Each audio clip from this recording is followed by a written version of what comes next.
Ladies and gentlemen, please welcome Kevin Kahn, PCC 2022 ICF Professional Coaches Global Board Director. Welcome, everybody. It's great to see you here at the ICF Global Leaders Forum for 2022.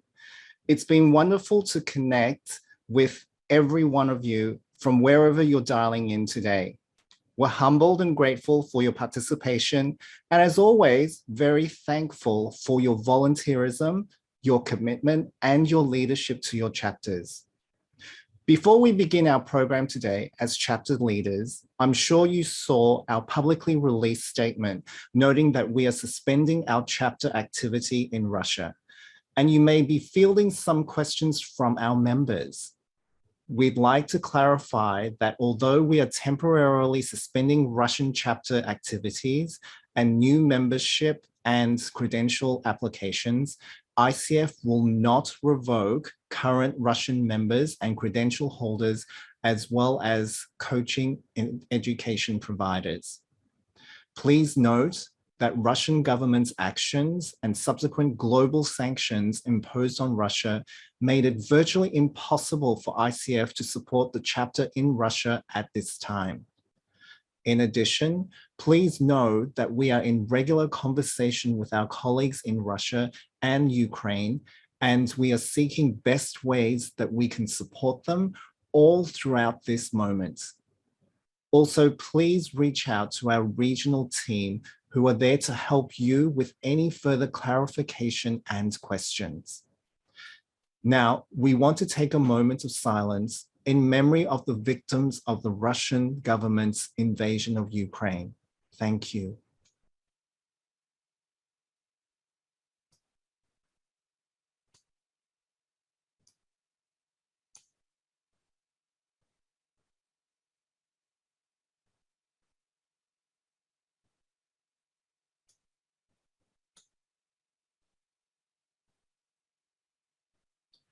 It's a sad moment for the world as the Russian government's invasion of Ukraine continues to escalate.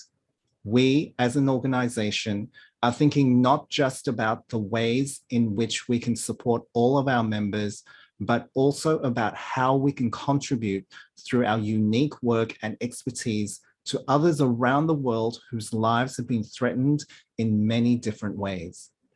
ICF has put together a list of helpful resources on our website, providing support for those experiencing hardship. You may use these resources for guidance to support yourself, chapter members, clients, and peers within our larger global community. And Minji will put that resource on the chat for you to have a quick reference. I'd like to share a message from our chair, Catherine Tano, our VP of Professional Coaches, Steve Weiss, our CEO, Magdalena Mook, and our Global Board Chair, Pat Matthews. It is truly a global gather of our community. We are expecting more than 70 countries represented, which means almost 700 of you, nearly half of all chapters leaders. This is representing 93% of chapters that have registered for this GLF 2022. This is a wonderful time for us to learn and collaborate with one of each other as we develop ourselves on our leadership journey together. The impact and influence of coaching continues to rise globally, and your leadership has been a crucial factor of that success. In fact, despite the pandemic, without your help, we reached an amazing milestone. Here is a video to celebrate some of our accomplishments in 2021.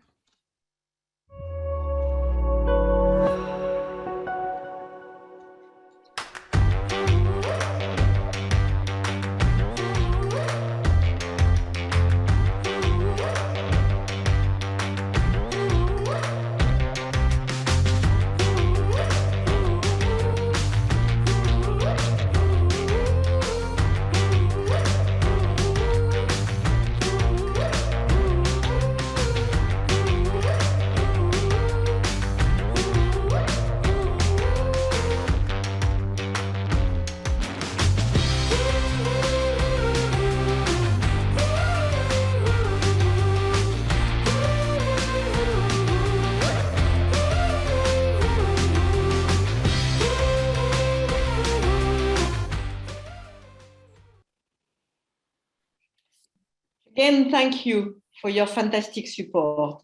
We are very proud of these achievements, and we can all be proud of ourselves, of our community, of our coaches around the world. Now I want to introduce Steve Weiss, Vice President of ICF Professional Coaches. Steve, your turn. All right. Thank you, Catherine. That was truly impressive. And I'm happy to state that our milestones do not stop there. We are actively working on a transformational path forward towards 100,000 members.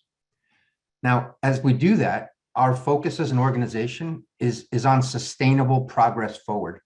And what I mean by that is we are working to create an infrastructure that helps you to lead the growth in your regions for ICF as we get on this path towards 100 worldwide members. So a couple of specific things that help us on that path. We're focused in the next year here on growth and sustainable growth that adds resources. So we don't want growth to create challenge. We want growth to add resources as we drive forward. We're working on reshaping how we support you. And at the end of the day, we want to have chapter leader tools and training that are improved and empower you in a new way to lead in your regions. We want to make sure that there are technology enhancements for members and chapter leaders as well, so that your experience as a user, both as a member in general and as a chapter leader, is best in class and taking advantage of the tools that are out there for us.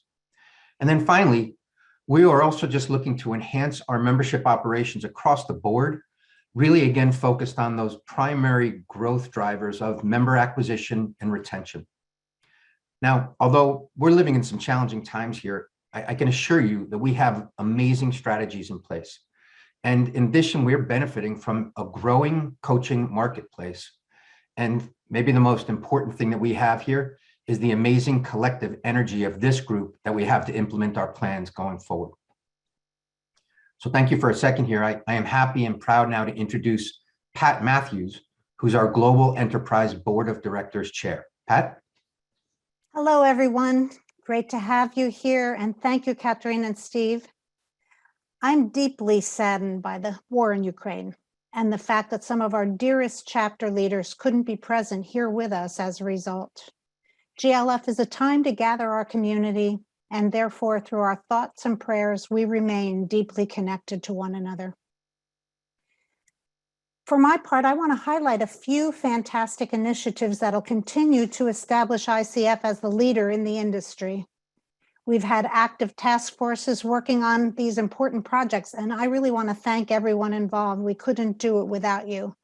First of all, our Diversity, Equity, Inclusion, and Justice Initiative.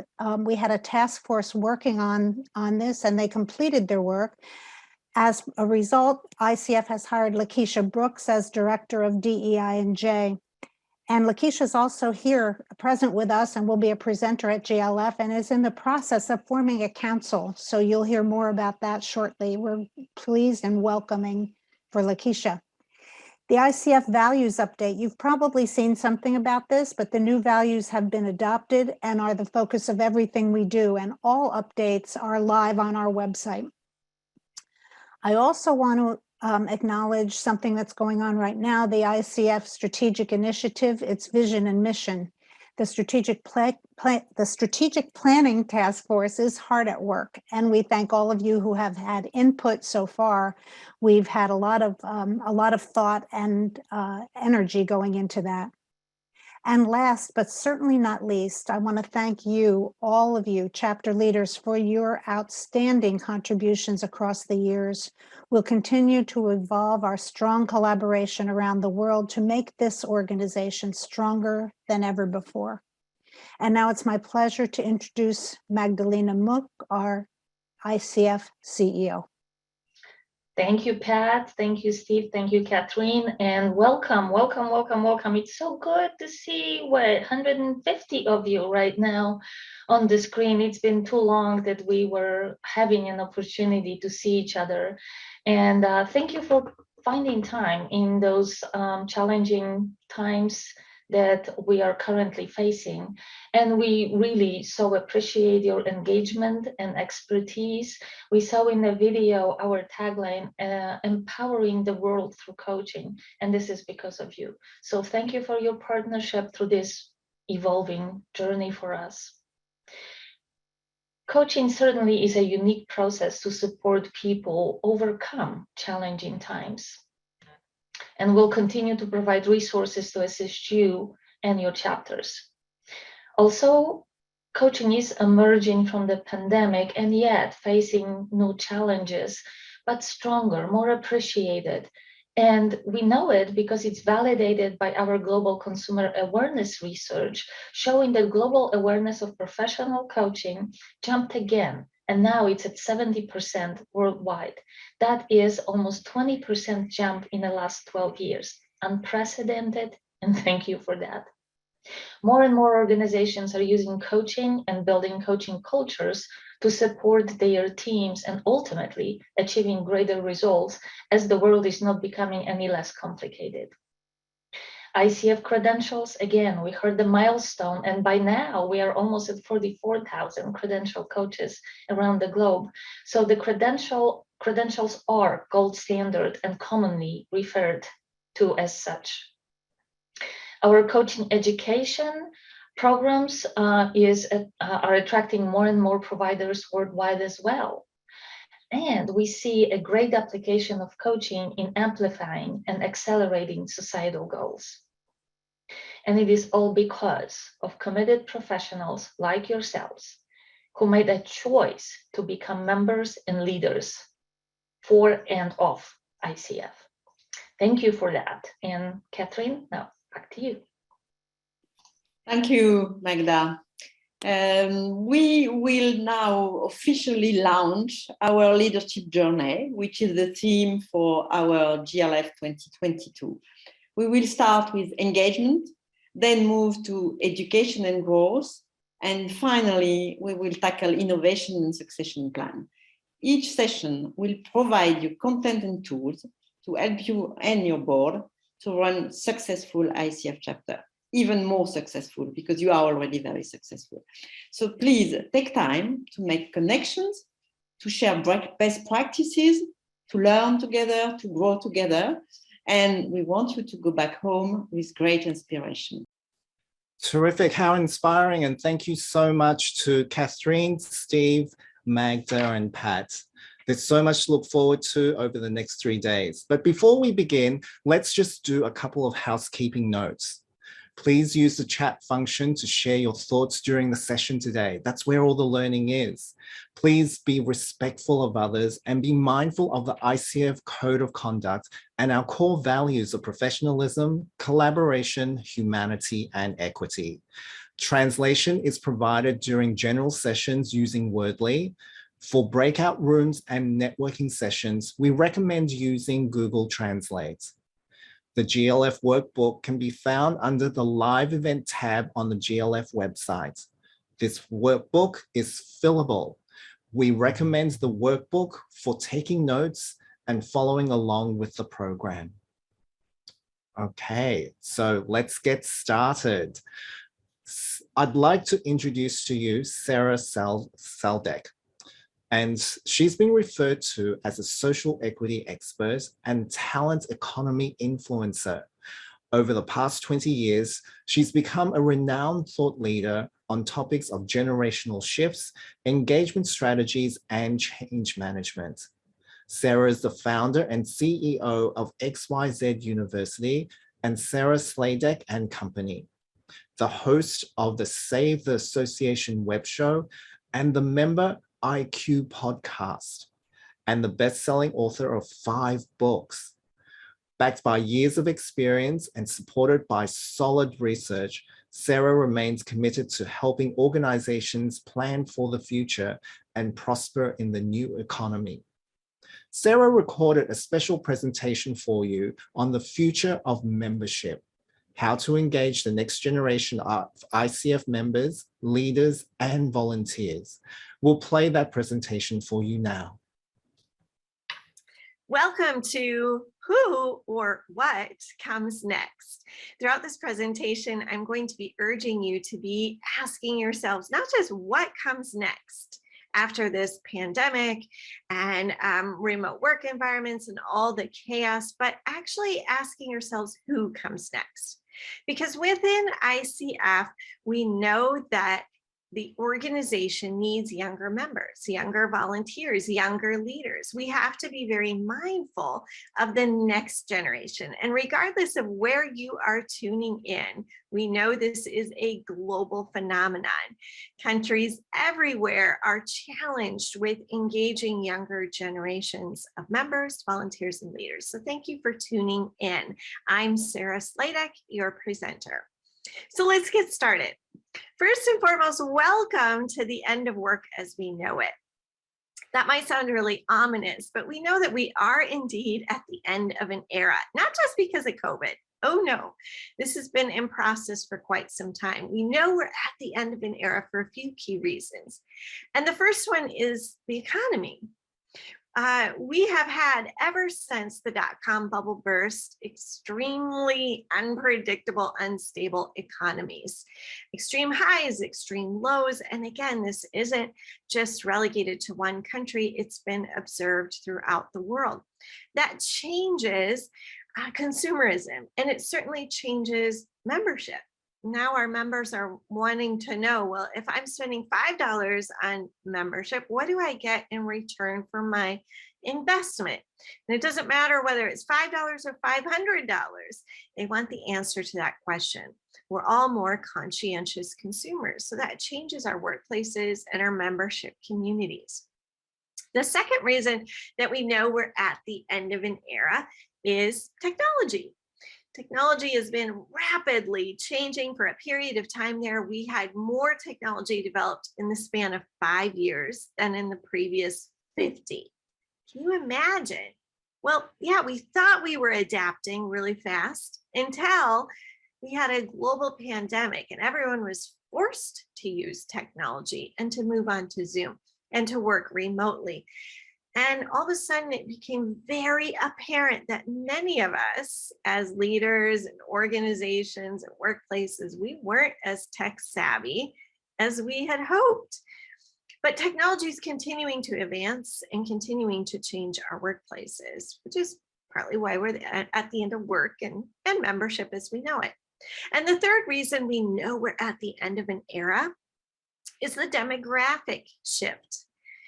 Here again, this has been something that's been long in progress. We have known for several decades that at some point we would hit what's being referred to as the talent tsunami, the great resignation, the war for talent, all these very ominous words and phrases to describe this era we're in.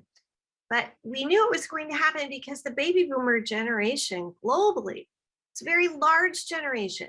They were able to move into positions of power and influence and stay there.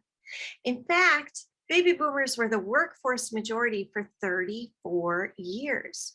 So it's no surprise that our organizations and workplaces got used to certain management principles and practices because we had this pretty much the same thing year in, year out for 34 years. But at the end of 2015, all of that began to change. And for the first time in a long time, our workforce started getting younger as opposed to older. And now the millennial generation is actually the workforce majority. That's ushering in all kinds of change. And we have to be mindful of those changes to be global leaders and to lead ICF. And then you throw in a global pandemic, and all of a sudden things become very, again, unstable, unpredictable, constantly changing, incredibly challenging. That adds a whole nother layer to growing membership and engaging our workforce and being effective at our leadership roles, as does increased awareness about social injustices and inequalities. We knew they were there, but now they're becoming impossible to ignore. We have to face major change. Any one of these things in and of themselves is challenging, but put them all together and whew, it's a lot. It's a lot.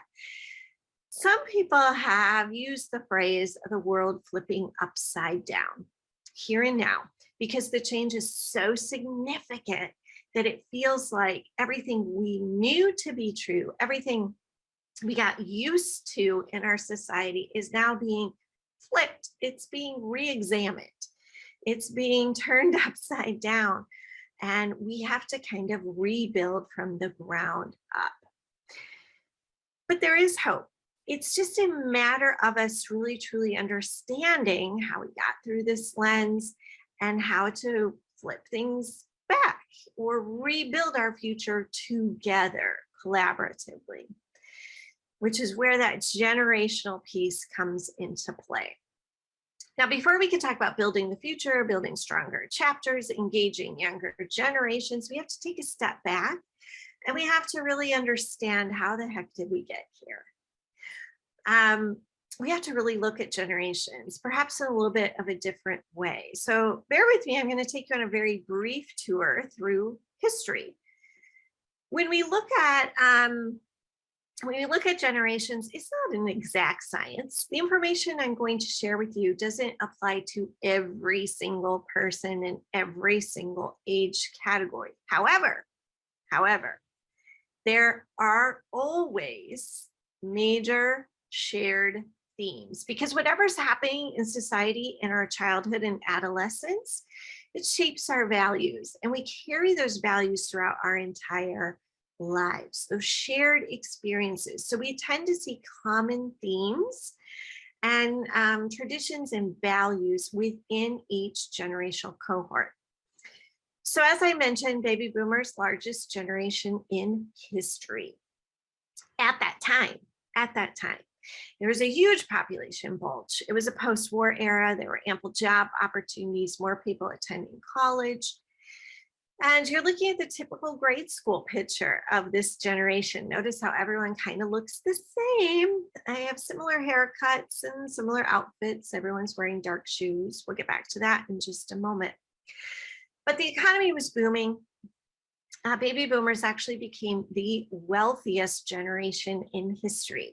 When you think about purchasing memberships, getting involved in associations like ICF, it made sense for that generation. They were told to be loyal to employers, loyal to country, and to join the association of your profession because it was the right thing to do. Baby boomers are raised to follow a very similar life and career path as the generation that came before them and the generation that came before them, and that you would go to school, you get a job, you get married, you would have children in that order, I might add, and you would get a job and work in that same job, sometimes for the same company, until you retired. Now, again, a lot has changed. Baby boomers have changed since then, but those are those values and those sets of beliefs that they were raised with. And then boom, there was a huge wave of change, which is why we have a lot of generation gaps. We started to see change happen more frequently. Gen X is born a much smaller population by comparison globally. They're called X because they're born at the crossroads of cultural and social change. Civil rights, women's rights, all kinds of change started bubbling to the surface, much like what we're experiencing right now. You know, history does in many ways repeat itself. But one of the best visuals I can show to describe the change that was happening is of the Beatles, because the Beatles came on the scene at the tail end of the baby boomer generation in 1964. And notice once again how everyone kind of looks the same. But just 3 years later, and it's 1967, we're in the Gen X era and the Beatles look like this. So what happened? Oh my gosh, what happened? Change happened. This is really key. Anyone born in 1964 and earlier was raised to value conformity. You blend in, you follow certain social rules. You are reliable, you are loyal, you seek security. But anyone born in 1965 and later has been raised to value individuality. Do what you want. Do what makes you happy. Some people blame this man for that, because all of a sudden we had a childhood educator telling children, you are special. You are unique. Do what makes you happy. As long as you're doing what makes you happy, maybe that means divorce. Almost overnight, the divorce rate skyrocketed for the parents of Gen Xers, and they became the first generation of latchkey children, largely raised in either single parent households, two parent working households, or, and again, this was before organized childcare and daycare programs. So this generation became very individual, self-sufficient thinkers. The 1970s introduced, well, we're going on 50 years of massive layoffs, downsizing, mergers. Baby boomers had ample job opportunities. Gen Xers became the first generation never to have known job security. In 1980, cable television might not seem like a very big deal, but all of a sudden you have access to news 24 hours a day, 7 days a week. And sometimes that's good news, but let's face it, most of the time it's bad news. Now we have a generation being raised on more access to information, negativity, more media coverage. They're the first to see the nation's leaders lie, fail to deliver on their promises, be called into being accountable. They saw the dawn of customization. That's a trend that hasn't gone away, as well as the dawn of globalization. Instead of Woodstock, they were having Live Aid. But by and large, as you can see, change began to accelerate. New value systems began to be introduced. But we weren't done changing then. Oh no, boom, another wave of change. And the largest generation, now even larger than the baby boom, is born globally in every country. The millennial generation is the largest. And again, this is ushering in a lot of change. There's been some similarities to Xers. They too have seen the nation's leaders lie, fail to deliver on their promises. They've seen the fall of entire corporations due to unethical practices. They've had radically different childhood influences, like school shootings, a lot of violence close to home. September 11, we saw the pendulum shift from really hands-off parenting to what became known as helicopter parenting. In fact, millennials were raised as the most protected, supervised, provided for generation in history. Bike helmets, car seats, never eating in a cafeteria that serves peanut butter, moving home after college with mom and dad, all of these things shaped this generation. They've been dubbed the trophy generation because they were the first to be rewarded for participation, not achievement. There's a lot of controversy around that, but we can't change it. It's how they were raised. And we know that this generation comes into organizations like ICF saying, what's the return on investment? They have a very high ingrained need for ROI as a result of being raised as the trophy kids. They are the first to be raised using technology. In fact, on basic needs assessments, this generation would rank as children access to technology on the same level as access to oxygen and freedom. Think about that. That is where younger people are at in terms of tech savvy. And many of us struggle to transition to Zoom. Okay. The millennials also had a rocky transition from college to career because of the Great Recession. In contrast to the baby boomers, the wealthiest generation in history, millennials currently hold the status as being the most debt-ridden. And there's lots of skepticism as to whether they will ever reach the financial level of their parents or the baby boom. We know also that ICF is a millennial in many ways. Maybe you want to think about that just a little bit. You were founded in 1995. Are you acting like millennials or something else in your chapters? We'll get back to that in just a moment. And then boom, I would be remiss if I didn't introduce you to who is coming next, because that is the theme of this presentation, to be really thinking about the future and about younger generations and how to engage them. Gen Z has been raised using technology, but for them, it's always been mobile, literally at their fingertips. They've gravitated towards social media networks that are highly visual, highly instantaneous. In fact, there's now research to prove their brains have developed differently and that they obtain information and memories almost exclusively through photos and videos. So we're becoming a highly visual society, or at least we need to be. They've been raised during an era that celebrates diversity and inclusion. Think about anti-bullying campaigns, marriage equality campaigns. It's all about making sure everyone has a voice and a seat at the table. And interestingly enough, at the center of nearly all of their childhood storylines, there is a hero mentality. You're seeing just a few of those examples here. In our focus groups and interviews with this generation, we hear that hero mentality come out. If you have a Gen Z in your life, you know that they've kind of catapulted over childhood in typical adolescence right into young adulthood, worrying about the state of the world, especially as things have become more and more disrupted. And they carry the weight of the world on their shoulders in many ways. In fact, here are some photos of actual heroes within this generation who use their voices and take action advocating for change. Now, have things flipped upside down? Yeah.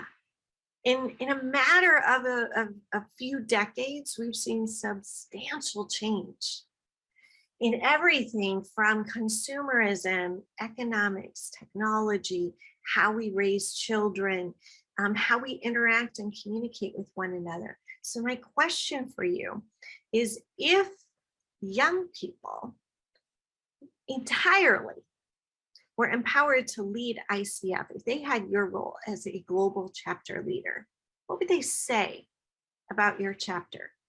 What would they expect the membership experience to provide? Is there a gap in what you're providing currently? Who is coming next? Not just what. There's another way of looking at all this, and that is that, well, quite frankly, Xers and Boomers, you are the last generations of the industrial era. And you might be thinking to yourself, that sounds crazy, Sarah, because the industrial era was founded in the 1700s. I mean, there's no way we've morphed beyond that. But have we? You see, in the industrial era, everything had a process and a system and a hierarchy. You would do A and then B and then C. You would start your career here and work your way up the ladder. Everything was very linear in its approach and its thinking. But for the generations born since 1982, which is when technology started to go mainstream, 1982, ever since then, there's nothing linear about their thinking and processing and how they work and communicate. It's global, it's remote, it's instant gratification, it's on demand, it's personalized, it's customized. Everything, it moves way faster and it is chaotic. So when they come into organizations that are very linear in their thinking and processing, they look at it and they say, that makes no sense to me. I don't see how I fit in here. I don't feel like I belong. Let me explain just a little bit further. These are the traits common in an industrial era thinking and managed organization.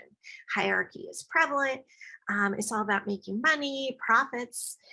They seek to value experience. They seek to be reliable, manage people, maintain status quo, focus on the work, and they talk a lot about the past, the good old days. But for the generations born in the talent economy, which is the post-industrial era, it's been referred to as the talent economy because we need more human capital, and we're realizing the value of that human capital. It's the opposite in almost every way in those organizations. They're collaborative.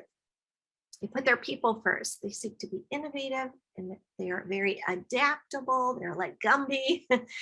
They want to lead, to disrupt. They focus on their purpose, and they talk a lot about the future. Now, my question for you is this. What is your leadership mindset and approach? What is the culture like in your chapter? How are you interacting with people? Do you tend to fall more in the practices that appear in that red category, or more in the practices that appear in the blue category?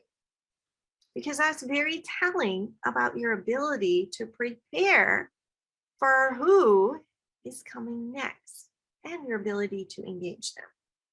Now, if you were thinking to yourself, well, my leadership and our chapter, we are entirely in the blue zone, then fantastic. However, I'm going to challenge you a little bit and say, you might not be, because presently ICF has 10% of members who fall into the millennial category. And I have to remind you that this year, the oldest millennials turn 40. So they are nearing middle age. They are not the young professionals anymore. They have been in the workforce. They are seeking places to connect or already have places to connect. Only 10% of millennials. That tells me that there's work to be done in the chapters and in how we lead and how we engage people, and that we're not making room for younger people, the next generation, to belong. Also, ICF has a large number of members retiring in the next 5 years, which is why this conversation and reflection is more critical than ever before. If you are thinking to yourself, we are really stuck, ask yourself why you're stuck. And I can tell you, I'm going to give you a little cheat sheet here as to why. The most common reason organizations and leaders get stuck and unable to engage future generations and unable to adapt to new ideas or new practices, it really boils down to fear. All of us, every single one of us, has to some degree a fear of change. And let's face it, right now we're being asked to change a whole heck of a lot about ourselves, about our organizations, our workplaces, about our world. And our brains put up these little roadblocks and say, it's too much change. And we become fearful, we become angry, we become tired, and so we just don't do it. But there is a solution. And the solution is quite simply this. We have to bring people together in community to collaborate. If we're working in silos, if we're still very hierarchical, if we're working in echo chambers where everyone at the leadership table has similar experiences, skill sets, and backgrounds, we're not really truly collaborating. The idea of collaboration is to bring new ideas, new people to the table, to glean valuable insights, to both learn and teach from one another. This is a unique time in history, because never before has every generation had something to learn as well as something to teach. And that goes back once again to that industrial era mindset, that hierarchical mindset. In fact, we've had hierarchy since caveman days, since the beginning of time. The elder of any given society had all the wisdom, all the power, all the knowledge. Everyone gathered around and learned from the elder. But here and now, we're realizing that young people have as much to contribute as the more experienced people. And we can learn and teach one another. We need to collaborate. When we collaborate And we bring people from both columns together, that red and blue, you mix red and blue, it makes purple. When we collaborate, we work side by side. We bring younger professionals to work side by side with very experienced professionals. A great thing happens. We tend to be more empathetic of one another, see one another's points of view. And that leads to trust. And trust leads to a sense of belonging. And belonging leads to engagement in the organization. It all, if you want to engage different generations, younger generations, you need to start by inviting them in to problem solve, discuss, ideate, and just be part of your community, to collaborate side by side with you. Because engaging people is impossible until you truly understand them. And that can only come from time spent building a relationship with them. It's not enough to say we're putting up we're going to go on TikTok. So we're just going to put up that TikTok and we're going to sit back and say, all right, here they come. Here come all the young people. No, it doesn't work that way. You have to have a relationship with people, and that relationship comes from spending time with people. We have to understand what truly challenges our members right now, members of different age groups, because it's not a one size fits all. It is not. Everyone's dealing with pandemic and challenge and change very, very differently. So I'll share with you, in our firm, we do generational studies all the time, and we do research. And we just simply ask this question among many others, but I'm pulling out this question for an example. We ask, what's challenging you? And again, it's not every single person, but there are major trends in the data, significant trends. The majority of baby boomers say they're really challenged with change right now, leading through this time of change.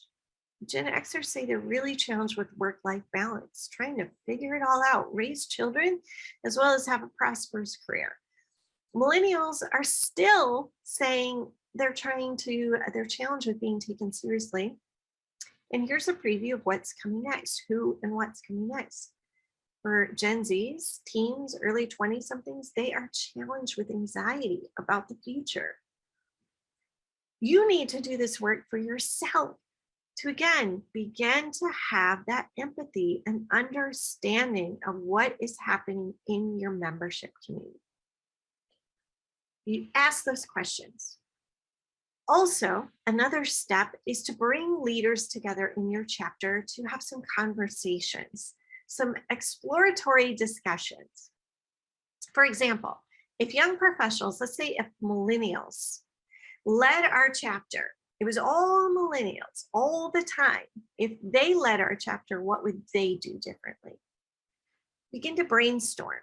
Better yet, if you actually bring millennials in to tell you what they would do differently and to share their ideas, and you listen.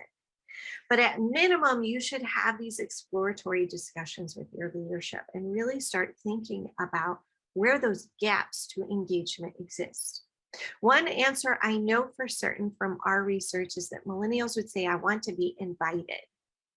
We've learned that Xers and boomers are more likely to seek out associations and membership opportunities and volunteer opportunities for themselves.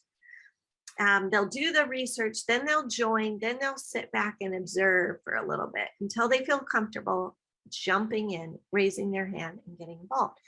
Millennials are the opposite. They say, oh, well, I didn't join because no one invited me. I didn't get involved because no one invited me. So that invitation is so incredibly important. That leads immediately to a sense of belonging. They want constant opportunities to volunteer, lead, participate, share their skills, and then the cycle repeats. If you want to take this an even step further, which I would strongly encourage your organizations to do, you not only ask what young professionals would do differently if they were leading, you start asking, what would teenagers do? What if teenagers were leading your chapter? What would they be doing differently? brainstorm, bring in the ideas. Begin to realize where you are lagging behind, where you have fear of change, where you are hanging out in that red zone, not willing to move into the blue zone.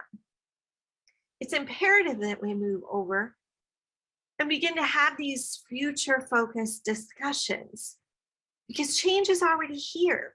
It's already here. It's already happening. But also, we want to make sure that we stay relevant and meaningful in a time of incredible disruption and change. But the other thing is, what's happening to teenagers right now, whether you like it or not, it's trickling up and it's influencing you. And it may take a little bit of time, but we've seen it with pretty much every major social trend throughout history. It starts with the youngest generation.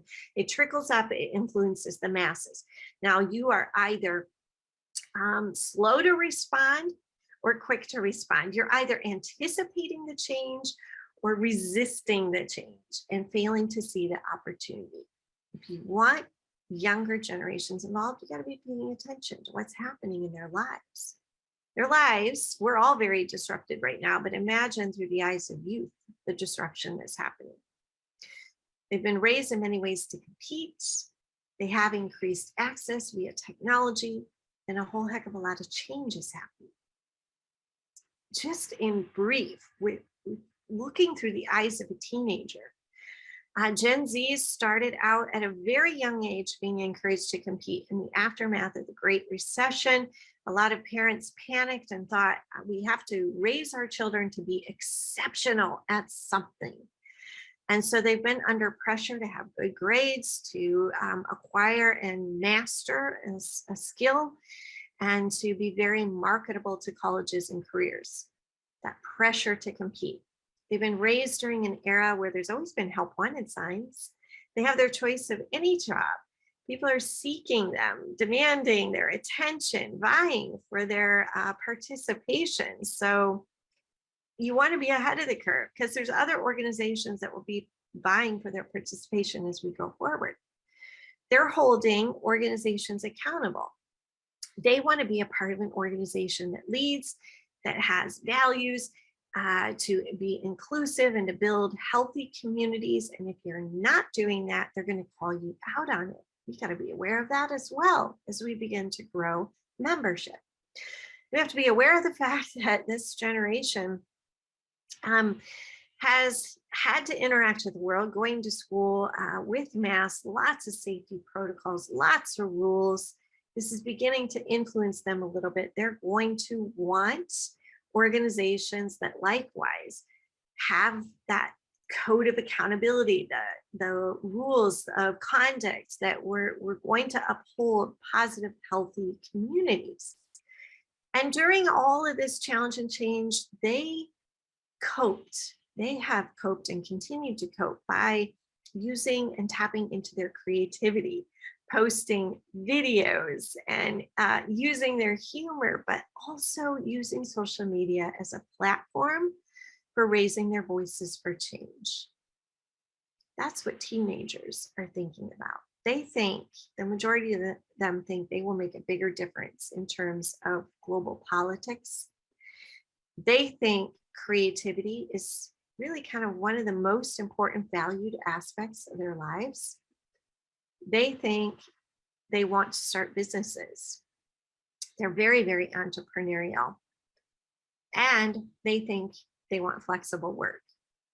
When you think about all these things, it makes sense that many of them may grow up to be coaches or grow up wanting a coach in their life. So ICF has a place here to be important.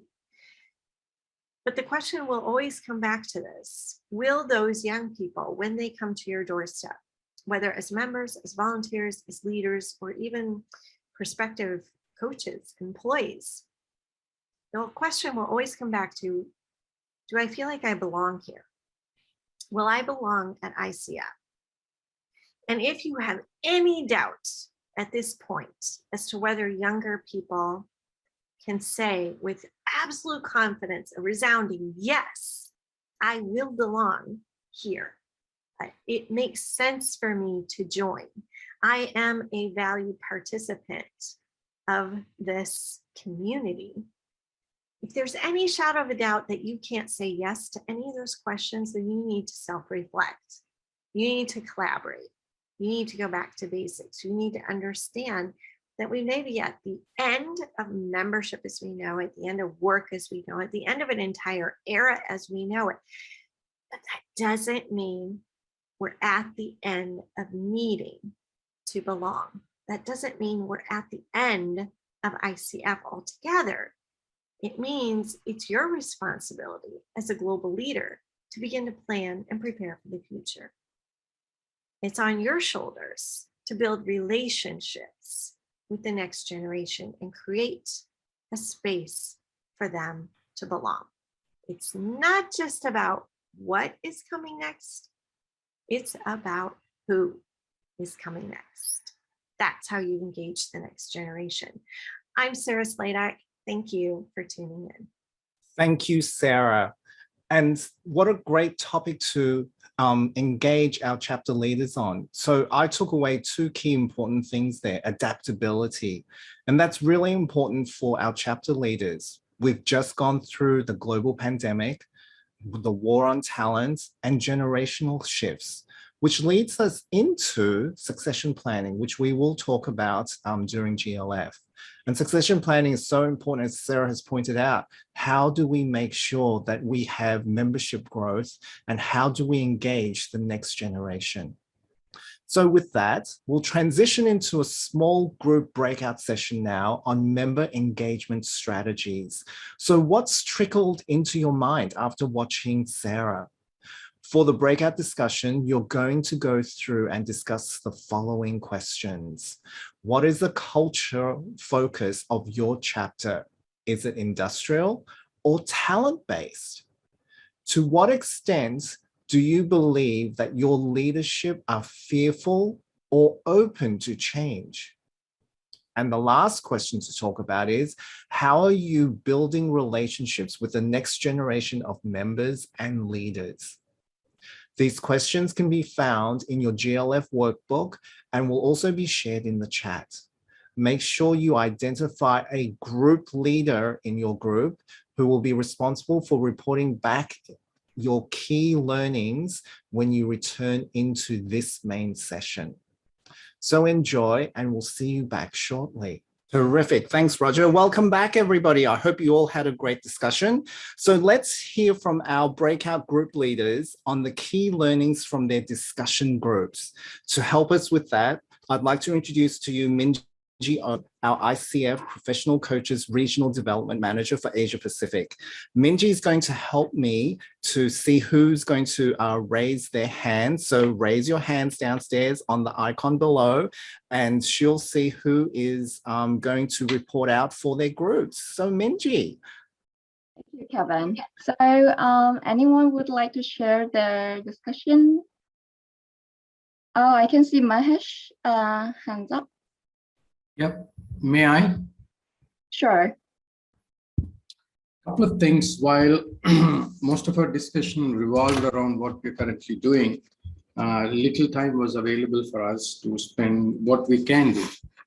Let me be honest about it. So from the first question, we felt some of us were hierarchical and partly in transition. So that's where we are currently. Fear or openness to change, that's the second question. While we wish to move into that space of being diverse and inclusive, we haven't really explored this question fully. The third question, building relationship with next gen members, coaching to community, reaching out to education institutions, and having coaching as an internship with the education institutions where people are getting into the job market were some of the ideas that we explored. And dealing with the ecosystem of coaching. If you are going to have a young person coach me, I should be willing and open to receiving it too. So working with the mindset of receivers is also an important aspect that we did not fully discuss, but we brought this up during our conversation. That's it from me. Thank you. Thank you. Thank you for sharing. Oh, we have several hands up. So maybe I could ask Madhuri, who is on the first of my screen. Yes, hi. So we had a nice little sharing and discussion around both the topics. And what came up is that we all like to believe that our chapters are in blue. And most of us felt that we transitioned from red to blue. That is from the industrial into that no more a hierarchical one. And we are looking at management being open-minded, new technology being adapted, and yet keeping all the ethics in place. What was interesting was that we were trying to have a great sharing with what are the strategies we are using to attract the millennials and the new generation. And what came up was TikTok videos as well as YouTube videos that in fact a couple of chapters do have an YouTube channel. So that was quite interesting. How can we use that? Because like in the session, there was videos are more attractive for the new generation. So bringing them in using podcasts and listening to their views. So that was quite interesting. And I guess we also understood that there is a guideline on the ICF website on how to use podcasts and YouTube videos so that it does not cross the self-promotion self-promotion guidelines, as well as you're reaching out to the right audience. So interesting sharing session that we had. Thank you. Thank you for sharing. Yes, we in the group that I was in, we also talked a little bit about social media too. So next, may I have Jord from ICF Bangkok? Yes, our group, we have Jin Yang Kim from ICF Korea, Tiffany Ye from Taiwan, Ranjinath from ICF Malaysia, and Hiromi from Japan. I will use the collective impression to share so that it would be short. I think I will start with the third question first. I think most of the chapter here are not being fearful about including the younger generation. They are looking for more and more of them to come and join. Back to the first question, when we were asked about whether we are focusing on industrial or talent-based, I think the definition of the terms here is not that clear. Somebody answered from the activity perspective, but from my point of view, I am under the impression that all of us, we are focusing on competitiveness of the talent to join rather than having a certain protocol to consider when we recruiting them to join our chapter. That's my impression. So that's from myself. Thank you. Thank you, Jord. I think we have one more to share their discussion. So Nang, you're next on my screen. Thank you. It's really great to meet with other chapter leaders from Malaysia and also Romania in my group. So I'm Nang from ICF Singapore. So if I have to go to number one questions, like the cultural focus of our chapters, whether it's industrial or talent-based, when we discussed, we found out that it's more of like a combination of both. So it depends on different members that we have, and also depends on the circumstances and combination of ages and also extensive collaboration. And as we all know, because of COVID, we all have to go to online, which means more adaptability, flexibility, which will be more talent focused. And also we all here as chapter leaders, because we also take responsibilities as chapter leaders. So yeah, and that's one thing that we learn.